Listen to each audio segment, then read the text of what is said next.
Hi there, it's Burke Franklin and Robert Browning from Prepping for the Sharks. We're talking today about strategic planning. We usually have a conversation with all of us, and we talk about these different subjects, and we brought up the idea of strategic planning, thinking, oh my God, it's strategic planning time again. How are we going to do that? Like it's a painful experience, and it really doesn't need to be, shouldn't be, but it's a necessary thing to do, and it isn't something you just do at year end. You could do it really anytime, and oftentimes it's you need to make a change. And so, what is that about? And so, the thing I think about strategic planning, if I, to start this subject, would be like, let's say you're going to, you know, repaint your business like it was a house, and you want to make it look new. And that's what a lot of people think of as strategic planning is, well, let's just set a bunch of new goals, more of the same. And how much are you going to do? And set your goals. I'm going to triple sales, quadruple profit, and all this good stuff. And then you start thinking, you wondering, well, how are we going to do that? Or there's some changes to make. And the problem with the changes is, it's oftentimes the CEO, being a CEO myself with a bunch of employees thinking, I want to do this. I want to make some changes. And they look at me like, why? And, I need to explain it. Like, what's not just what's in it for them, which although that's important, there needs to be a reason behind it. It needs to be driven by some sanity, some logic. And I think of if you're going to start painting your house or paint a piece of furniture or paint a room or your car or something, you don't just grab a can of spray paint or a paintbrush and start painting. It takes some prep. And so that's really something I think about here is so where do you start? You don't just demand more products, more do things differently. You want to start this thing and figure out, okay, where do we start? And I would say, what's the problem you solve? Let's review really what we're about. What's the problem you solve? What need do you fulfill? What goal do you help people achieve? That's what your business is about. And so to revisit some of that in a pivot, often the pivot means like, let's just change the direction of the whole company, go this way. Well, before you do something like that, really a pivot isn't necessarily a complete global change of everything. It could be simply, an emphasis of something over something else, like a different customer base. In my case, at Business Power Tools, we make our primary product is for writing a business plan. I'll get into why that later. But oftentimes, I talk about the business planning, but you talk about the problem you solve. But so I'm ostensibly, you think business plans are for startups. Everybody says, if I ask them if they have a business plan, they go, well, I'm not a startup. Well, we can talk about where you could use a business plan throughout the whole life of your business. I would argue that it's probably the hardest working document in business because you can use it from startup all the way to selling the business, even succession planning. But the point is this, I found in my case, there's a lot of people offering things for startups, telling you you don't need a stinking business plan for your startup. You just need a business model canvas and a pitch deck and a smile. You'll raise millions of dollars, and then you just go off and do whatever you want, which is can be catastrophic just on its face. But in my case, so focusing on startups. Now, at this day and age, there are a ton of baby boomers looking to sell their businesses. So to me, the emphasis went from, hey, let's be all about startups to, let's maybe keep going with the startups, but re-emphasize the baby boomers selling their businesses because baby boomers, the people selling their businesses, A, they know their business inside and out. They've got the money to invest in some decent planning. I'd recommend hiring an advisor to work with you on it. And finally, you've got a reason. You want to sell this business. You want to maximize its value. So to me, my big pivot, if you call it that, was let's de-emphasize startups perhaps, but then increase the marketing towards people selling their companies, selling their businesses. So How that's often that's do you, that's like the big pivot. So it doesn't add, but other than that, everything else remains pretty much the same. What are you gonna say, Robert? yeah, I hear different things about how often to do planning, how much to plan. I've heard some business consultants talk about um, planning for a quarter and that they tend not to look, they just think a quarter ahead, where a lot of plans may go 3 to 5 years. But for me as an individual, every year I say, what do I want? What would I like to accomplish? It's Right. almost like a yearly exercise.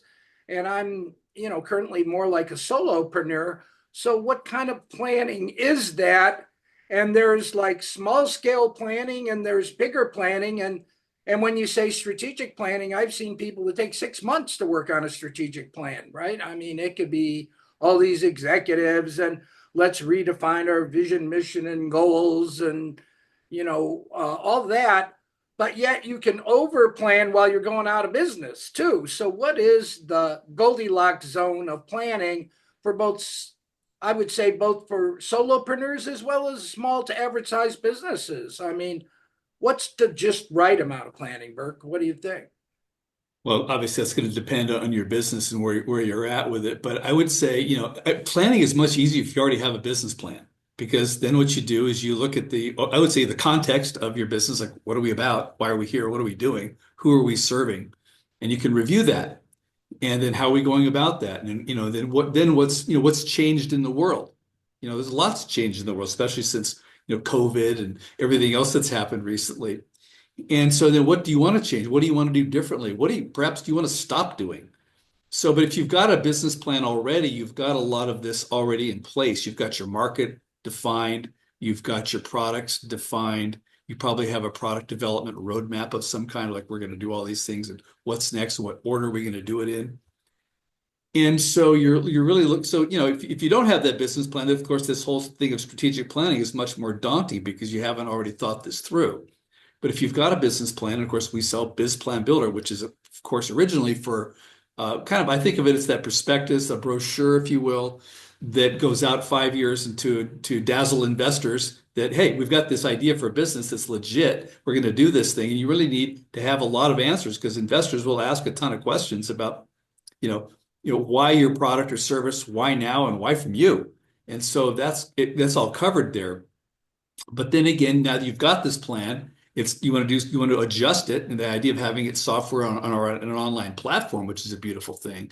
You can gather your people together, and different people can work on their parts of the plan. Like your marketing person works on the marketing section, finance person works on the finance section. But you all get together, and you want to make sure everybody knows what each other are doing. I've worked for a number of companies where it's like, the right hand doesn't know what the left hand's doing. It looks different on the camera. Anyway, Hey, you Mark, know what's going on. So you want to have that. So it's not a boring meeting, but if you got a review, why are we here? What are we doing? Who are we helping? And so a lot of stuff might not change. Maybe it does, but that's why you want to review that bit first and get the context, the lay of the land, of where are we here, what's changed, and then go from there. and if you were evaluating, let's say, three people's different business plans, what would you look for to say, this is a well put together plan? Would you just know by going through it and looking it over and saying, this is well done? But then what are you measuring? And, projections can be just made up ideas. So, what do you look for in a plan that you know is well done? Well, the place you start, even in pitching your business, you don't want to start out saying, we're building a product that you go, that's just you've lost sight of the objective. What you're looking for is you're looking for the problem we solve is. Do you realize X number of people, like I know some people, I hate this example, but it'll get you. Their child drowned in the pool. Tragic. So the problem is X number of children drown in pools every year. That kind of grabs everybody by the heartstrings, like yikes. Okay, so that's a clear and present, well, danger, if you will. So, okay, and this happened to you. So part of that is really one of the questions that begs to be answered is what's a nice person like you doing in a business like this? What's your motivation? And part of that, we're investors, even going forward, where you're raising capital, even if you've been in business for years. Why are you, what's a nice person like you doing in a business like this? You're motivated. In this case, these people, they lost their child in a drowning accident.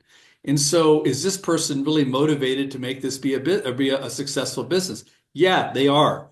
And it also tells the investors, see, the investors are really betting on the jockey, not so much the horse, meaning they're betting on you because you're the one they're writing the check to. I dwell on investors, but if you don't have investors, that's you. You're the investor. So it's even more important, to know what you're doing because you're not answering to somebody else, but you're answering to yourself, and it's your money you're spending and your time and your effort. And so you really want to address that. But as far as outsiders are concerned, why are you going to get back on the horse after you fall off 100 times? Why are you going to get back up 8 times after you've been knocked down 7 times? Heard that before. And so why are you going to stay with it? Because business is tough. It may look really great from your plan, but in reality, you get out there and you're working the plan and things happen. You got to change and pivot and make adjustments. But at least you've got your core purpose, your context for being there is solid. So revisit that would be a place to start. And everybody can get on the same page about that. And other people might So have other the reasons and more stuff, but that would be that's what I really want to know, that you've got a solid reason for being in business. In my case, I helped the client write a business plan to get a deal with Apple way back in the day. And the Small Business Administration did a study of 26,000 businesses that failed, and they found that 65% of them didn't have a business plan. There's something that ought to grab you. so the investors look at purpose and meaning, passion, that you're going to have the resolve to stick through your plan, and that you're committed because of some compelling reason. Is that what you're saying? Yeah, I would go beyond passion, seems to be a little overused, but Right. yeah, you do have a compelling reason to stay in it, to be in the business, a really overwhelming interest in it. And so, and at the same time, out of the other side of your mouth, you want to be saying, yeah, at some point I want to sell this business because the investors need to get their money back. So you want to exit this business, you're going to solve this problem, and then you're going to hand it off to someone else, make a bunch of money, and probably go do something again or not. Anyway, so, And what do you but measure? in the process of strategic planning, since it's strategic, we're in Q4 right now talking about this, and so the idea is that's typically when the motivation to do say something what are we going to do next year that's different, and you probably don't want to do more of the same, or maybe you do. Maybe you're what you're doing, you're on path, but at least you know that. And so if there's a change you need to make, you look at okay, now to solve this problem, to serve these customers, to be more efficient, what do we need to change? And this is where you want to I'd say bring all your people. And if you have a million people, that's a problem. But I had 30, when I brought everybody in, we talked about this. And the shipping guy, who knew? The shipping guy had a great idea, and it's like, wow, that just simplified the business. We decided to ship everything second day air because it got there at the same time next day air got there anyway. And so other things we observed, it just simplified a lot of stuff. But ordinarily, you'd probably leave the shipping guy out just because he's not on the C-suite team. But I think that'd be a mistake. You want to hear from everyone. What do they see needs to be done in the business? And a lot of the smart CEOs are the ones out there talking to their people, finding out what do they see? What do the people see on the front line that needs to be done? And you have them contribute to the plan, because when your team contributes to the plan, they're going to think, hey, it's my idea. I'm going to make this happen. And even if you, the CEO, the president, owner of the business, the other person who's working for you comes up with the same idea that you have for having it done, have the sense to shut up and think, wow, that's a great idea, Bob. Can you run with that? Let's make that happen. And Thinking that's a whole because different you want it's all in the interest of motivating the employee to do it. Otherwise, if you tell them, well, I already had that idea, I think you should do it, they're like, what, then you deflate them, which is not what you want, because you want Yeah. the people to do the work, not you. How often should you look at your plan? And should it be something that's up in the planning process? How often do you circle the wagons, take a fresh look at the plan, and what are we measuring in case we need to tweak or adjust the plan? What's the process? Well, I mean, typically people do it once a year. I mean, at least that. Okay. Typically, you're looking at, are sales down or sales up? I hear a lot of people talk about you don't learn anything from your successes, you only learn from your mistakes. And I would say that alone is probably the biggest mistake you make, because when you finally you screwed up, like Edison with his light bulb, 1,000 times getting the light bulb right. By the time you finally got it right, you think you're going to not document the last mistake when it finally worked. Don't you think you want to document that and really understand what finally worked? That's the last mistake you stopped making. So you want to get to, like, what actually was my success? I'd say analyze the hell out of your success, because what did you do differently? What did you add? What did you stop doing? Who was there? Who wasn't there? There's a whole bunch of things to that ultimate. When you finally started working, what made it click? What's different about everything else that made it click? And that's a critical thing. And so I would say you're planning, if you look, if you it could be Q1 and your sales are in the tank, you might need to rethink your business. Anytime you're concerned about sales or something needs to change, You want to think about all that, but you just don't want to make a change. Let's just change this thing over here and not Maybe consider how that's quarterly. going to ripple through the organization and affect other people. So you want to have it all coordinated, which I find this is what really the business plan is about, is coordination. Because if you have, it's like when people, you've got a bunch of people paddling in a boat. If everybody's paddling at a different time, the boat's all over the place. But if you get them stroking together, the thing goes faster. So do you think quarterly may be a good frequency to take a peek at the plan to see if we're on our projections, on our plan, or all those things you put in front and center? Um, you know, so that's what I was kind of looking, because everyone could do a plan and then put it in the drawer and look at it and say, hey, how did we do? So somehow you have to have some awareness of how we doing with the plan and update the plan as you go. Is that correct? Yeah, well, if the whole company thing, I think is at least once a year, but I would say at least once a quarter with each of your people or each of your direct reports, and then they would do it with their direct reports and however it goes down the food chain. We've got a thing called a one page, we made it called a one page manager, which is kind of like I call it kind of a glorified job description with, objectives, obstacles, strategy, tactics, goals, and everything is numbered. So it's all prioritized. It's not just a bunch of bullet points because if push came to shove, which one's more important than the other? So each thing is numbered. And it's one page and it's just like bullet points, but numbered bullet points. And you would go over it with your direct reports just to see, are they on track? How's it going? Are you achieving these goals? Or is this working? Are you solving this problem? And then you put in corrections there. And I would say I envision, everybody and the management team or whatever your group, your team you're on, you're there at the conference room. This is one of those meetings that's actually worth being in, where everybody's got a copy of everybody else's one page management page. And you look at it, it's okay, I see what you're doing, I see what they're doing, they see what I'm doing. And someone could say, hold it here, what about this? You guys aren't talking to each other, or something like that. And you can bring these kind of things up. And so so everybody knows what everybody else is doing, then they can say, hey, Robert, I see you're doing this. I can help you with that because I got a thing over here, or what about you two guys doing that together? There's all kinds of solutions there if people are just made aware of it. And oftentimes people So are just in a little silo, just doing their own little thing and shut up, leave me alone. And that's, I don't think, healthy. I liked what you said about from get frontline input, not only top down. It seems like there's a lot of research that shows that's a better way to manage business. One of my friends has been turning around hospitals by making sure that you get frontline input that they consider in the top line folks. Or what would you say Yeah. about that? Yeah, I mean, it's Well, look at now. I mean, there's companies like look at Apple. If I got a problem with my iPhone or my Mac or anything, which is pretty rare, I can pick up the phone. I call Apple's 800 number, and I get a live person, probably working out of their home in Texas or Indiana. I don't care, but it's a live person, speaks English, and they're patient. They take their time. They talk to me. They answer my question. And Apple's, guess what? The largest company and the most successful company, or one of the most successful companies in the world today. You get these other companies and you get the customer avoidance system, which is, type your question here and it'll come back with a whole bunch of things and stuff they want you to go read or videos they want you to watch, but they sure as hell don't pick up the phone. And that's the part where I think AI is really going to screw it up for people because they think, oh, I don't need to have people anymore. I can get rid of my people and I can let the AI answer the phone. And we're already dealing with that. And so that's got to evolve a long way. I think in the meantime, pick up the phone. That would be good. and so So, yeah.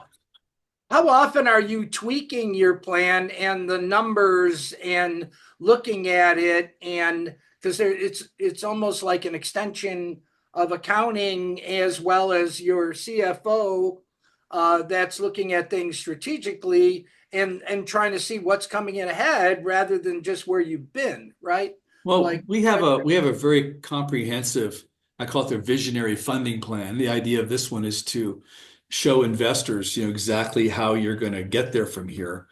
And it doesn't start out with, hey, it's a $10 billion market. If we got 1%, we'd be a $100 million company. Boom. It just, they'll laughing. You don't hear is them laughing inside going, you're an idiot.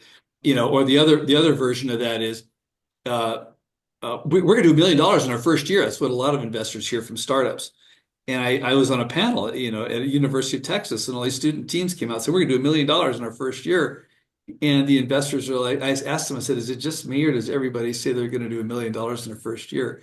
And they just started laughing. They said, you'd be blown away at how often we hear that. Instead, what we have is a model where you take the customer segments. This is the part where I'm talking about, okay, there's startups and then there's people selling their businesses. Those are two different customer segments. I can look at what the total available market, a total serviceable market is of those two and say, okay, what percentage of that market do I think I can penetrate? That, of course, is the guess, the wild ass guess. It's also something you negotiate with investors if you're raising money because you can say, okay, do you believe that? And they might say, well, I don't think you're going to get 15%, but you might get 7%.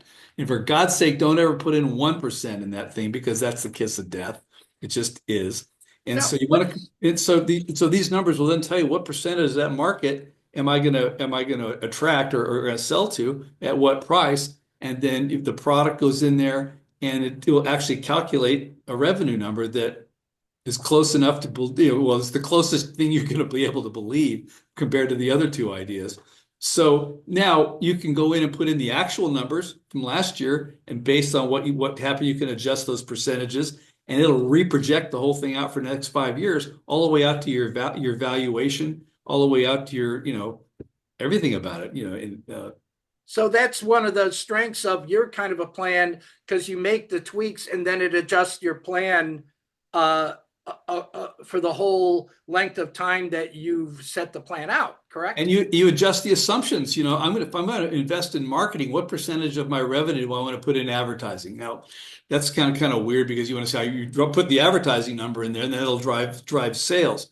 That's one thing. But you could say, okay, is that enough? If this percentage of sales is in there for marketing or other thing or cost of goods. You can adjust all those assumptions. The assumptions are front and center. Many people make the mistake in their financial models of burying the numbers inside the formulas that are calculated in the cells. So you can't see, well, what's driving this number?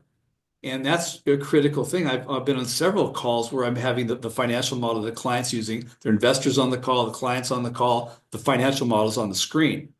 And they can see exactly what happens if we change prices. You know, what if the price increase goes, change the number. It's right there. You'll see the whole thing just reprojects. So you can see all that. And that, which is important to be able to at least see what happens if you do certain things or if certain things happen, so that's a critical thing. How about So the other nonprofit? thing I want to drop in here too Yeah. about the strategic planning, where it's not all just top down. Okay, you're going to do this. Your sales are going to go up 50%. You've got to do this. You've got to do that. Because they're all going, why? We don't want to change. We need a reason to change.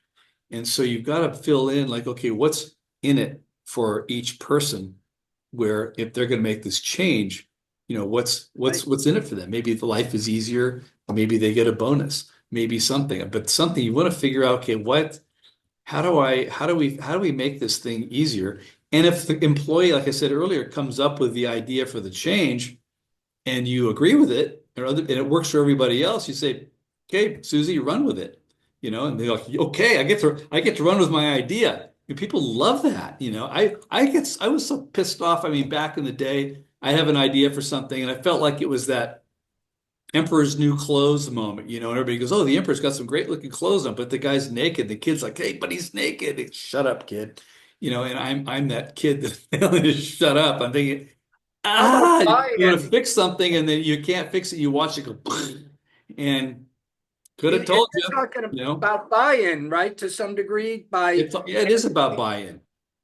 If someone has an idea for something, they're bought into it. I mean, I would say for the most part, and there's you some got to people that say, can't do it, but does this number feel right to you? We brought it down on high. How do you feel about this number? Isn't that part of the process? yeah. How do you feel about it? But really, what would it take to achieve this? Get some Okay. feedback. So, well, I can achieve that sales number, but you got to give me an ad budget for this, or you got to let me hire these guys to do that, or we need more products. I remember back in the day when I worked for Texas Instruments, they didn't make green seven segment displays, shaped like an eight, and they light up sevens and sixes. And, you see them in the gas pump, those displays. And I had a client or customer who wanted green ones.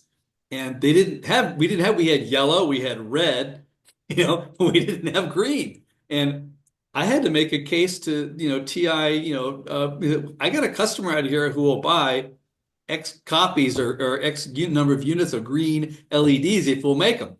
We got the deal, but it was that, I could understand their resistance saying, well, that takes a lot of, there's a trick to that, suddenly make a green LED. Obviously today it's not a non-issue, but, back in the day, they had to think it through and think, okay, if you really got a solid deal for this, if you can sell, a zillion of them, we'll make them. Okay, here's an order for a zillion of them. And How we made about them. nonprofits? Isn't it all almost like accounting? They still use the same accounting software. They may have some special spreadsheets, but is thinking through a nonprofit's goals that much different in a plan? Well, a nonprofit is a different thing. You're talking to donors usually, and well, yeah, and oftentimes donors made their money in business, so they're completely familiar with the idea of a business plan. What a donor and a nonprofit really wants to see is not so much return on investment. They want a return on impact. They want to see that their money went to do the thing that your nonprofit is about. For example, my mom I help her with some of the nonprofits she donates to. And one of them is a donkey rescue. She likes animals. So, okay, well, here's the donkey rescue. So we want to make sure that, the money goes to, carrots and vet bills. It's something directly helping the donkey, not the people running the thing living a lavish lifestyle. Not that I would object to them living a lavish lifestyle. I'm just saying the donor wants to see the problem being solved. So you want to have this plan showing how much money is going toward solving this problem, if that's what the nonprofit's about. Where it goes into operations and how this nonprofit works and how you're managing the people and, people are involved and, all that stuff. And again, well, what's a nice person like you doing in a business like this? Why are you motivated to do this? We love the enthusiasm. We've got the enthusiasm for this thing. That means you're going to stick with it. You're going to make it better. You're going to make it bigger. You're going to attract more people. You're going to solve more problems. Could too much planning be a form of procrastination? Yeah, can be.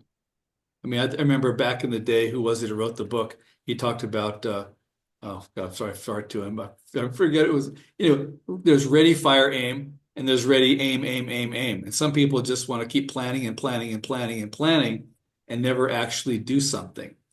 And I think sometimes there's some inventors who have a really good product yet. And I've talked to a number of these inventors over the years, and there's just my baby. I can't let, I can't, I need money, but I don't want to, I don't want, I won't let the investors know what it is. I mean, it's really this weird kind of thing where they're just kind of sort of the fear of launching it in a way, a fear of putting it out there because God forbid it doesn't work or people don't like it or they're going to ridicule you for your shaky idea or your crazy idea.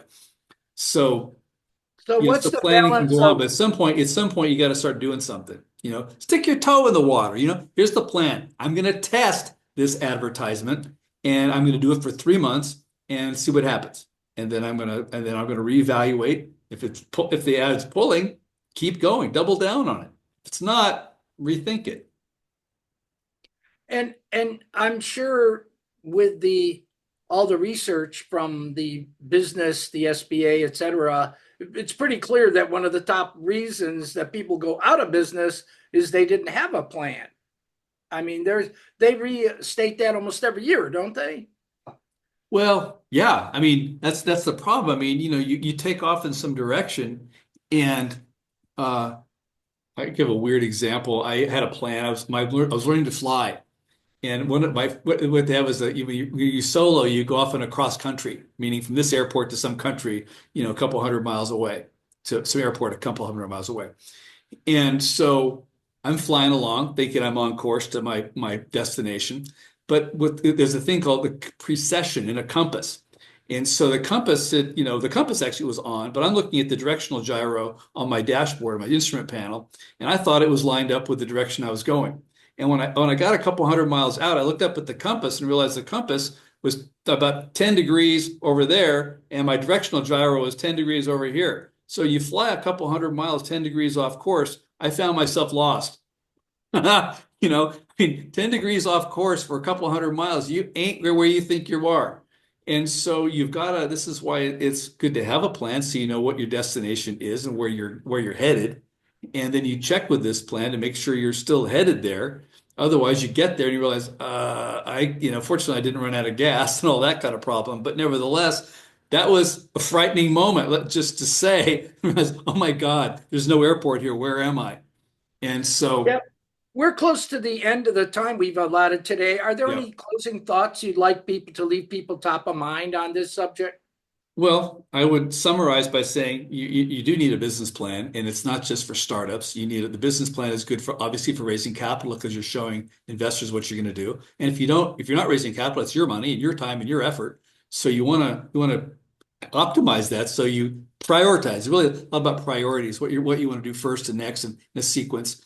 And then also if you're bringing other people into the business, whether they're a consultant or an advisor or an employee or whatever, contractor, oftentimes you'll give them the copy of the plan so they know what are we doing here and how does it work, and so I can understand. The onboarding process can be dramatically simplified so people know what the business is all about, and they can add their part to it. If you bring somebody in to be the marketing person, like, I need you to take over marketing. Here's the overall lay of the land, but tweak the marketing bit. And then, of course, in strategic planning, what we're talking about, which is you'd get with your people, you review the whole thing you're doing. You're not making all these changes. You've already done the heavy lifting. You've got the plan in place. What are we going to change and why? And where do we want to go from here? And then at the far end of the spectrum, of the path is, you want to sell the business. This is who we're talking a lot to these days. And every business broker I've talked to, and it doesn't say they all say this, but most businesses, unfortunately, are not sellable. Is it a Hang on, the other living? part of that problem is a lot of these businesses are train wrecks behind the scenes. And that's because there ain't no plan. There's no policies and procedures. McDonald's sells for a fortune because that thing is dialed in and documented. And so if you want to sell your business, the person buying your business, and certainly when they buy your business, they don't, you don't want to still be working, or usually you want to be on the beach. And so you've got what adds value to this business is the fact that you've got it documented. The new person can take it over.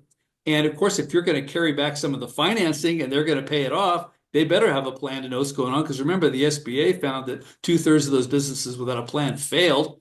And or next, you've got your kids. If they're going to take over the business in a succession plan, it's integral to that because the kids need to understand what was dad thinking back in the day when he started this thing. And so there's a reason for this plan all the way along. And if you start with it, which, what does they say? The best time to plant a tree was 20 years ago. The second best time is now. I'd say the same thing about a business plan. The best time to write a plan was before you started it. The second best time is now. So you have it and you can go forward with it. It's a worthwhile investment. It's an effort. I think we've reduced the effort as much as humanly possible with BizPlanBuilder at And it's a businesspowertools.com. Yet and you gotta go through the process, and consultants can do it with you, which is a beautiful thing. yeah, I find that most helpful when you have somebody to help facilitate drawing those things out of you. Would you call it a living document? I tend to like the idea that it's actually a living document that you have to keep feeding it the right things so that it stays current and applicable. I mean, it's Yeah, a it's certainly, difficult and the fact process. that it's the software, software was an app online, but it's dynamic, meaning you can change it and update it and keep it going, keep it alive.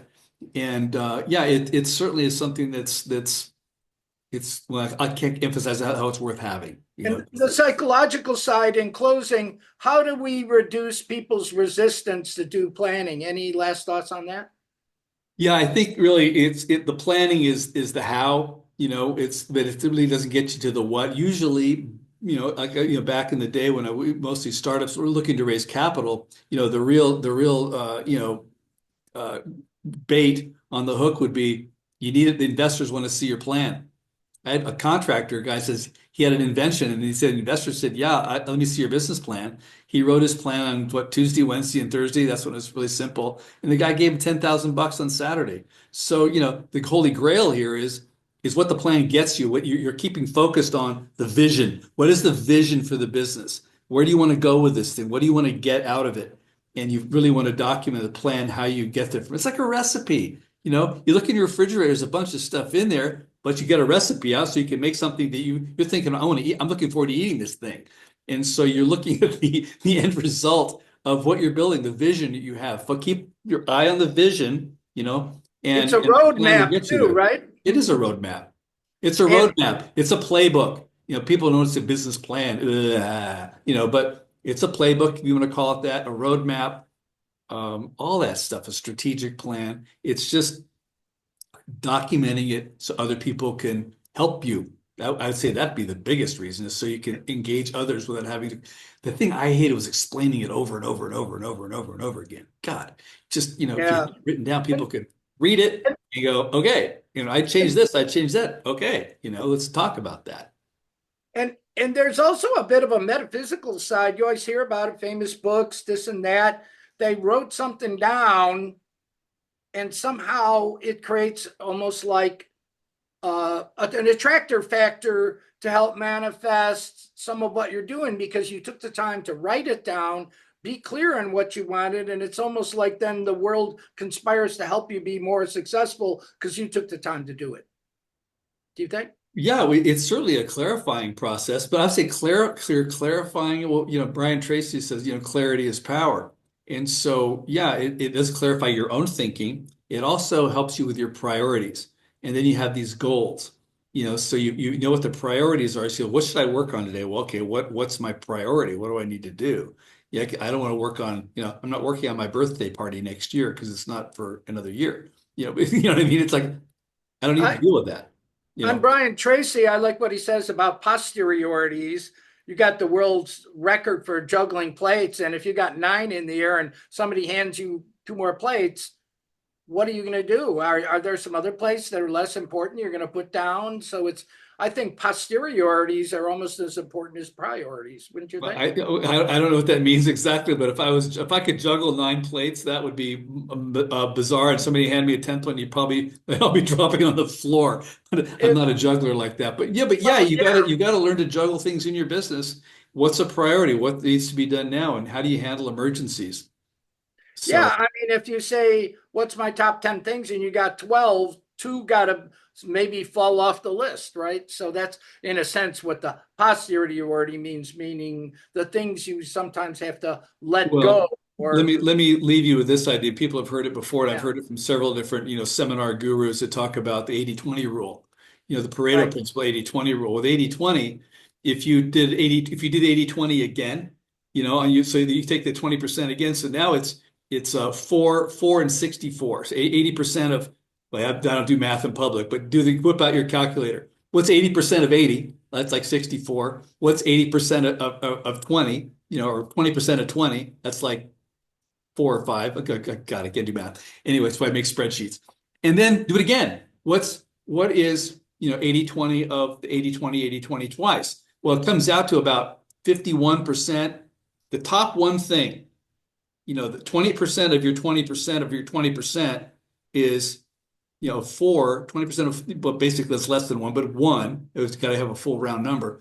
One thing, your top one thing covers 51% of the entire list of 100 things you could do. I love that. So, Yeah, you think about that, that's what you want to get. What is the one thing you could do that makes everything else, I don't know, unnecessary or not necessary, but just there's one thing that you need that's what the CEO makes needs a to be focused difference, on. That's the one right? thing that's all the leverage. Yeah. Hey, thanks for this, Burke. It's I think demystifying this and make people more comfortable is it of value. So thanks for sharing it without not losing the common man and woman. Thanks. I Yeah. Well, appreciate it. trying to help everybody get those wrap a business around those inventions that'll make the world a better place. Exactly. Thanks, Well, Robert. thank you, Burke.